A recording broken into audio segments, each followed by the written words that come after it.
Hello, my dear friends, and welcome back to our cozy little corner of the world.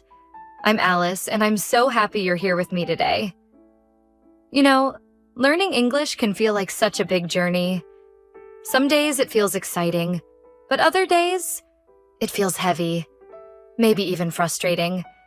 And sometimes, no matter how much we study, we still feel stuck when it's time to actually speak. So today, I want to talk with you about something very close to my heart. What's stopping you from speaking English fluently? We'll explore the hidden reasons that make us freeze, hesitate, or even lose confidence in ourselves. And don't worry, I'll also share gentle, practical ways to move past those barriers. So, if you're sitting with a cup of tea, or maybe taking a quiet walk, just relax and listen. Let's make this moment warm, calm, and safe. Because learning English should never feel like a punishment. It should feel like a journey you can truly enjoy. You know, one of the biggest truths I've learned is this. Almost every English learner faces the same struggles. And if you felt these before, I want you to know you are not alone.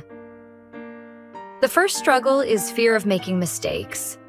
Have you ever wanted to say something, but the words just stayed stuck inside your head because you were afraid it might come out wrong?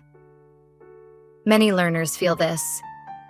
The funny thing is, making mistakes is actually the fastest way to grow. But still, our hearts tell us, better stay quiet than risk sounding silly. The second struggle is overthinking grammar before speaking. Maybe you're about to join a conversation, and in your mind, you're busy arranging the sentence, checking the verb tense, the order of words. And by the time you're ready, the moment has already passed. The third one is lack of consistent practice. You might study for hours in 1 week and then stop for weeks after. Fluency is like a plant. It needs small drops of water every day. Without that steady care, it's hard to see real growth. And finally, comparing yourself to others. You hear someone speaking smoothly and you immediately think, I'll never sound like that. But the truth is, every learner's path is different. Comparing only makes the journey heavier. These are the struggles that so many learners face. Maybe you recognize yourself in one of them, or maybe in all of them. And that's okay. What matters is that now we can start to see them more clearly. Now, let's talk about something a little deeper. The invisible barriers. These are not about grammar or vocabulary. They are about what happens inside your heart and your mind. One of the strongest barriers is perfectionism. Many learners believe they need to speak perfectly before they can speak at all. But imagine a child learning to walk. They don't wait until they're perfect before taking their first step. They fall, they wobble, and that's how they learn. Why should learning English be any different? Another invisible barrier is negative self-talk. Have you ever told yourself, my English is terrible, I'll never be fluent, people will laugh at me? These little sentences feel so small, but they carry heavy chains. They stop you before you even try. There's also the idea of waiting for the right time. Some learners say, I'll practice speaking when I'm ready, maybe next month, maybe after I study more grammar. But here's the secret. You'll never feel fully ready. The best time to start speaking is always today. And maybe the most hidden barrier is fear of judgment. We worry so much about what other people will think of us. But most of the time, people aren't judging us at all.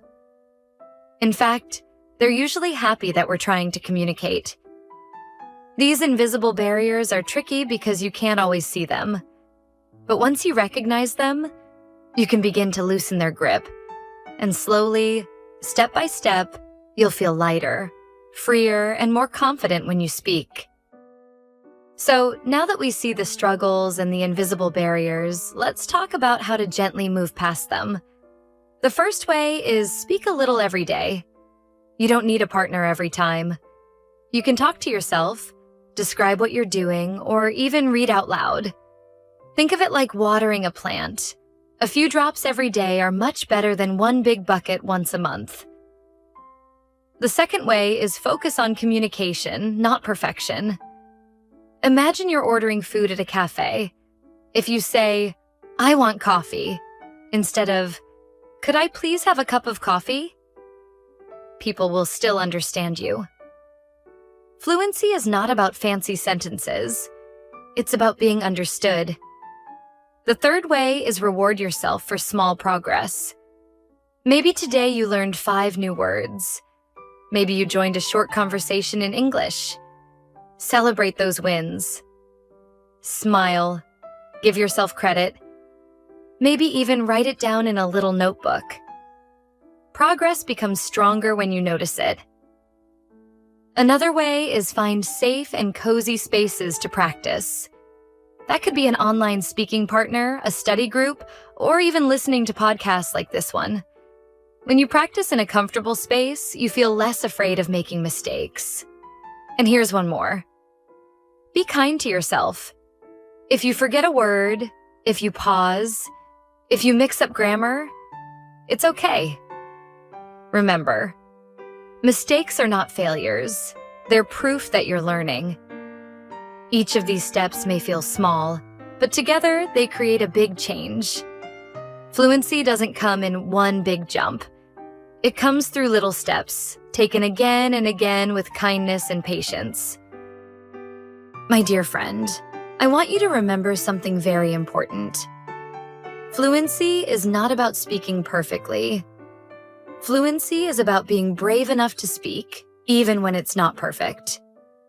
Every time you try, every time you say even one sentence in English, you're already moving closer to your goal. And that's something to be proud of.